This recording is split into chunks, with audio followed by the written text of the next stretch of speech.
Let's get some analysis. Pierluigi Paganini is a cybersecurity specialist, and he joins us now from Napoli in Italy. Pierluigi, good to have you on the show. I want to talk to you about this Wall Street Journal investigation in which, when you look at the findings, a lot of people already knew that Instagram was already harmful to young people, especially young girls. I want to start off by giving you some statistics from Facebook's internal investigation. They say that among teens who reported suicidal thoughts, 13% of British users and about 6% of US users traced the issue back to Instagram. My question to you, sir, is how much responsibility do these big tech companies have in all this?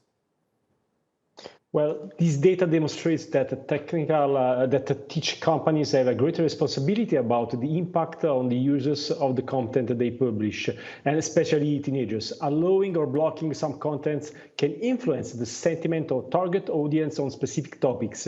They can also influence their behavior, and believe me, this is an immense power. The results of the internal investigation that was obtained by the Wall Street Journal demonstrates that the company was aware of the risk for the youngster, but evidently it did not properly address the issue.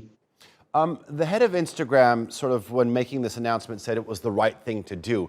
Isn't it in the interests of these big companies, whether it's Facebook or any other company, to do the right thing in the long term?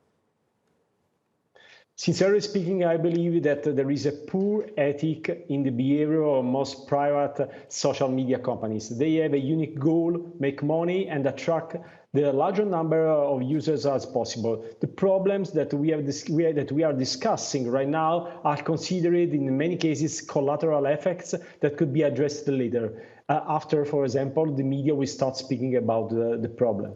You say they're displaying poor ethic. I mean, do you expect this poor ethic to continue? Because from the looks of it, Facebook may have put their plans for a children's version of Instagram on the back burner for now, but it doesn't look like it's going to be the end.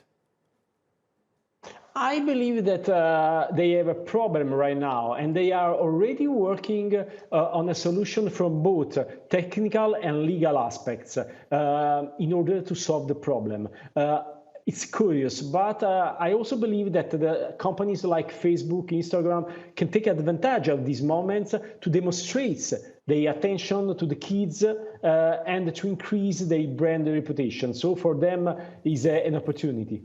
Pierluigi, tell me this. We talked about sort of big tech companies and them controlling the content and possible access to it. What about parents, older brothers and sisters, and users themselves? What type of things can they do in all this? I believe that there is a lack of awareness, especially from parents. In many cases, our children are aware of the social media platform. They know every trick in order to navigate to such specific content. And unfortunately, the parents have no these technical means. This means that the first thing that we have to address is to explain to the parents which are the risks and how can bring the children in this way approaching the social media. So the first thing to do is to teach the parent the risk and make them aware on how to teach to their children to probably use the social media. So there's a lot of people who or entities and companies that are responsible for this. So it's just the executives from social media companies, the parents, and the users themselves. All right, Pierluigi Paganini, pleasure having you on the NewsHour. I do appreciate your time and the analysis.